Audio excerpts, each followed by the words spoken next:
ओम श्री साई नाथाय नमः। अध्याय 20। श्री काका साहेब की नौकरानी द्वारा श्री दासगणों की समस्या का विलक्षण समाधान, अद्वितीय शिक्षा पद्धति, ईशोपनिषद की शिक्षा। श्री काका साहेब की नौकरानी द्वारा श्री दासगणों की समस्या किस प्रकार हल हुई, इसका वर्णन हेमाड़ पंतर ने इस अध्याय में किया है। प्रारंभ। श्री साई मूलतः निराकार थे, परंतु भक्तों के प्रेमवश ही वे साकार रूप में प्रकट हुए। माया रूपी अभिनेत्री की सहायता से इस विश्व की वृहत नाट्यशाला में उन्होंने एक महान अभिनेता के सदृश अभिनय किया।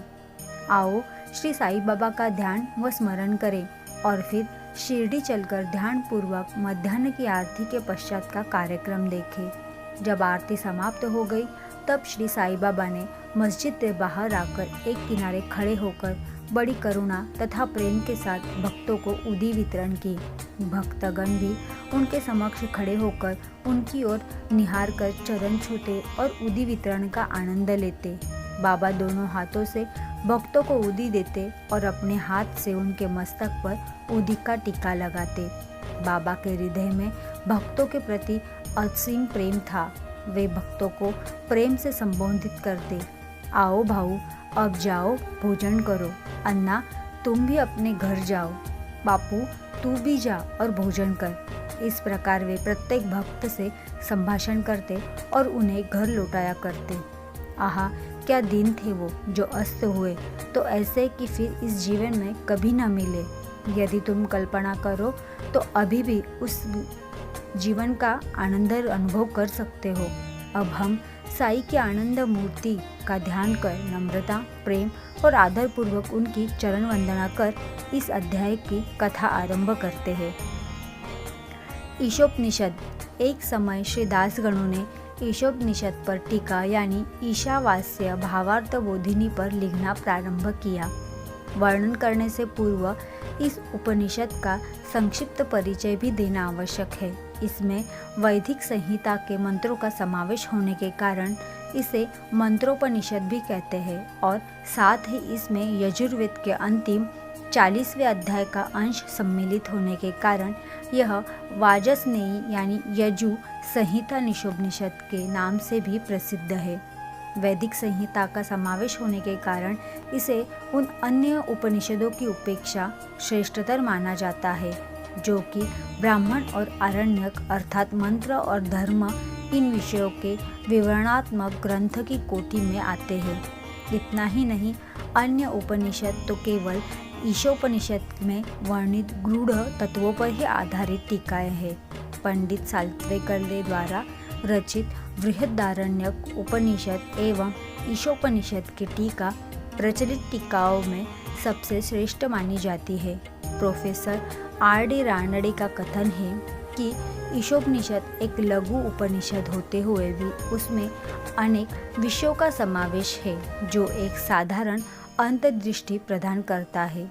इसमें केवल 18 श्लोकों में ही आत्म तत्व वर्णन, एक आदर्श संत की जीवनी जो आकर्षक और कष्टों को संसर्ग में अचल भी करता है, कर्मयोग के सिद्धांतों का प्रतिबिंब जिसका बाद में सूत्रीकरण किया गया, तथा ज्ञान और कर्तव्य के पोषक तत्वों का वर्णन है, जिसमें अंत में आदर्श, चमत्कारिक और आत्म संबंधी गुण तत्वों का संग्रह है। इस उपनिषद के संबंध में संक्षिप्त परिचय से स्पष्ट है कि इसका प्राकृतिक भाषा में वास्तविक अर्थ सहित अनुवाद करना कितना दुष्कर कार्य है। श्री दासगणों ने ओवी छंदों में अनुवाद तो किया, परंतु उसके सार तत्व को ग्रहण न कर सकने के कारण उन्हें अपने कार्य से संतोष न हुआ। इस प्रकार असंतुष्ट होकर उन्होंने अन्य कई विद्वानों से शंका निवारणार्थ परामर्श और वाद विवाद भी किया, परंतु समस्या पूर्ववत जटिल ही बनी रही और संतोषजनक भावार्थ में कोई भी सफल न हो सका। इसी कारण श्री दासगणों बहुत ही असंतुष्ट हुए। केवल सद्गुरु ही अर्थ समझाने में समर्थ। यह उपनिषद वेदों का महान विवरणात्मक सार है। इस अस्त्र के प्रयोग से जन्म मरण का बंधन छिन्न भिन्न हो जाता है और मुक्ति की प्राप्ति होती है। अतः श्री दासगणों को विचार आया कि जिसे आत्म साक्षात्कार हो चुका हो, केवल वही इस उपनिषद का वास्तविक अर्थ कर सकता है। जब कोई भी उनकी शंका का निवारण न कर सका तो उन्होंने शिरडी जाकर बाबा के दर्शन करने का निश्चय किया। जब उन्होंने शिरडी जाने का शुभ अवसर प्राप्त हुआ तो उन्होंने बाबा से भेंट की और चरण वंदना करने के पश्चात उपनिषद में आई हुई कठिनाइयाँ उनके समक्ष रखकर उनसे हल करने की प्रार्थना की। श्री साईं बाबा ने आशीर्वाद देकर कहा कि चिंता करने की कोई आवश्यकता नहीं, उसमें कठिनाई ही क्या है। जब तुम लौटोगे तो विलेपार्ला में काका दीक्षित की नौकरानी तुम्हारी शंका का निवारण कर देगी। उपस्थित लोगों ने जब ये वचन सुने तो वे सोचने लगे कि बाबा केवल विनोद ही कर रहे हैं और कहने लगे कि क्या एक अशिक्षित नौकरानी भी ऐसी जटिल समस्या हल कर सकती है। परंतु दासगणों को तो पूर्ण विश्वास था कि बाबा के वचन कभी असत्य नहीं हो सकते, क्योंकि बाबा के वचन तो साक्षात ब्रह्म वाक्य ही है।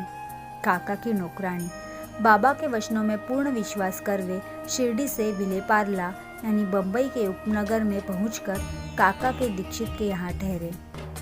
दूसरे दिन दासगणों सुबह की मीठी नींद का आनंद ले रहे थे, तभी उन्हें एक निर्धन बालिका के सुंदर गीत का स्पष्ट और मधुर स्वर सुनाई पड़ा। गीत का मुख्य विषय था एक लाल रंग की साड़ी, वह कितनी सुंदर थी, उसका जरी का आंचल कितना बढ़िया था, उसके छोर और किनारे कितने सुंदर थे इत्यादि। उन्हें वह गीत अति रुचिकर प्रतीत हुआ। इस कारण उन्होंने बाहर आकर देखा कि यह गीत एक बालिका नाम्या की बहन, जो काका साहब दीक्षित की नौकरानी है, गा रही है। बालिका बर्तन मांज रही थी और केवल एक फटे कपड़े से तन ढके हुए थी। इतनी दरिद्री परिस्थिति में भी उसकी प्रसन्न मुद्रा देखकर श्री दासगणों को दया आ गई और दूसरे दिन श्री दासगणों ने श्री M.V. प्रधान से उस निर्धन बालिका को एक उत्तम साड़ी देने की प्रार्थना की। जब राव बहादुर M.V. प्रधान ने उस बालिका को एक धोती का जोड़ा दिया, तब एक क्षुधि पीड़ा पीड़ित व्यक्ति को जैसे भाग्यवश मधुर भोजन प्राप्त होने पर प्रसन्नता होती है, वैसी ही उसकी प्रसन्नता का पारावार न रहा। दूसरे दिन उसने नई साड़ी पहनी और अत्यंत हर्षित होकर नाचने कूदने लगी एवं अन्य बालिकाओं के साथ वह फुगड़ी खेलने में मग्न रही। अगले दिन उसने नई साड़ी संभालकर संदूक में रख दी और पूर्ववत फटे पुराने कपड़े पहनकर आई। फिर भी पिछले दिन के समान ही प्रसन्न दिखाई दी। यह देखकर श्री दासगणों की दया आश्चर्य में परिणत हो गई। उनकी ऐसी धारणा थी कि निर्धन होने के कारण उसे फटे चिथड़े पहनने पड़ते हैं, परंतु अब तो उसके पास नई साड़ी थी जिसे उसने संभाल कर रख दिया और फटे पुराने कपड़े पहनकर उसी में गर्व और आनंद का अनुभव करती है। उसके मुख पर दुख या निराशा का कोई निशान भी नहीं रहा। इस प्रकार उन्हें अनुभव हुआ कि दुख और सुख का अनुभव केवल मानसिक स्थिति पर निर्भर है। इस घटना पर गूढ़ विचार करने के पश्चात वे इस निष्कर्ष पर पहुँचे कि भगवान ने जो कुछ दिया है उसी में समाधान वृत्ति रखनी चाहिए और यह निश्चय पूर्वक समझना चाहिए कि वह सब चराचर में व्याप्त है और जो भी स्थिति उसकी दया से प्राप्त है वह अपने लिए अवश्य ही लाभप्रद होगी। इस विशिष्ट घटना में बालिका की निर्धनावस्था, उसके फटे पुराने कपड़े और नई साड़ी देने वाला तथा उसकी स्वीकृति देने वाला, ये सब ईश्वर द्वारा ही प्रेरित था। श्री दासगणों को उपनिषद के पाठ की प्रत्यक्ष शिक्षा मिल गई, अर्थात जो कुछ अपने पास है उसी में समाधान वृत्ति माननी चाहिए। यह सार है कि जो होता है उसी की इच्छा होती है, नियंत्रित है, अतः उसी में संतुष्ट रहने में हमारा कल्याण है। अद्वितीय शिक्षा पद्धति। उपयुक्त घटना से पाठकों को विदित होगा कि बाबा की पद्धति अद्वितीय और अपूर्व थी।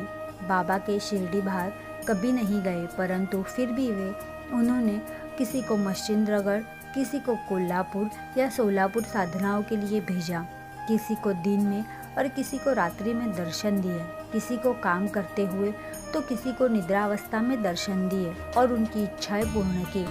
भक्तों को शिक्षा देने के लिए उन्होंने कौन कौन सी युक्तियाँ काम में लाई, इसका वर्णन करना असंभव है। इस विशिष्ट घटना में उन्होंने श्री दासगणों को विलेपार्ला भेजकर वहां उनकी नौकरानी द्वारा समस्या हल कराई। जिनका ऐसा विचार हो कि श्री दासगणों को बाहर भेजने की आवश्यकता ही क्या थी, क्या वे स्वयं नहीं समझा सकते थे। उनसे मेरा कहना है कि बाबा ने उचित मार्ग ही अपनाया, अन्यथा श्री दासगणों किस प्रकार एक अमूल्य शिक्षा का उस निर्धन नौकरानी व उसकी साड़ी द्वारा प्राप्त करते, जिसकी रचना स्वयं साई ने की थी। ईशा उपनिषद की शिक्षा। ईशा उपनिषद की मुख्य देन नीति शास्त्र संबंधी उपदेश है। हर्ष की बात है कि इस उपनिषद की नीति निश्चित रूप से आध्यात्मिक विषयों पर आधारित है, जिसका इसमें वृहत रूप से वर्णन किया गया है। उपनिषद का प्रारंभ ही यही से होता है और समस्त वस्तुएं ईश्वर से ओतप्रोत है। यह आत्म विषयक स्थिति का भी एक उपसिद्धांत है और जो नीति संबंधी उपदेश उनसे ग्रहण करने योग्य है वह यह है कि जो कुछ ईशा कृपा से प्राप्त है उसमें ही आनंद मानना चाहिए और दृढ़ भावना रखनी चाहिए कि ईश्वर ही सर्वशक्तिमान है और इसलिए जो कुछ उसने दिया है वही हमारे लिए उपयुक्त है। यह भी उसमें प्राकृतिक रूप से वर्णित है कि पराय धन की तृष्णा की प्रवृत्ति को रोकना चाहिए। सारांश यह है कि अपने पास जो कुछ है उसी में संतुष्ट रहना, क्योंकि यह ईश्वर की इच्छा है। चरित्र संबंधी द्वितीय उपदेश यह है कि कर्तव्य को ईश्वरेच्छा समझते हुए जीवन व्यतीत करना चाहिए, विशेषतः उन कर्मों को जिनको शास्त्र में वर्णित किया गया है। इस विषय में उपनिषद का कहना है कि आलस्य से आत्मा का पतन होता है और इस प्रकार निरपेक्ष कर्म करते हुए जीवन व्यतीत करने वाला ही अकर्मण्यता के आदर्श पर प्राप्त कर सकता है। अंत में कहा गया है कि सब प्राणियों को अपना ही आत्मस्वरूप समझता है तथा जैसे समस्त प्राणी और पदार्थ आत्मस्वरूप हो चुके हैं, उसे मोह कैसे उत्पन्न हो सकता है। ऐसे व्यक्ति को दुख का कोई कारण नहीं हो सकता। सर्वभूतों में आत्मदर्शन न कर सकने के कारण भिन्न भिन्न प्रकार के शोक, मोह और दुखों की वृद्धि होती है। जिसके लिए सब वस्तुएं आत्मस्वरूप बन गई हो, वह अन्य सामान्य मनुष्यों का छिद्रावेक्षण क्या करे। श्री सद्गुरु साईनाथा परमस्तु। शुभम भवतु।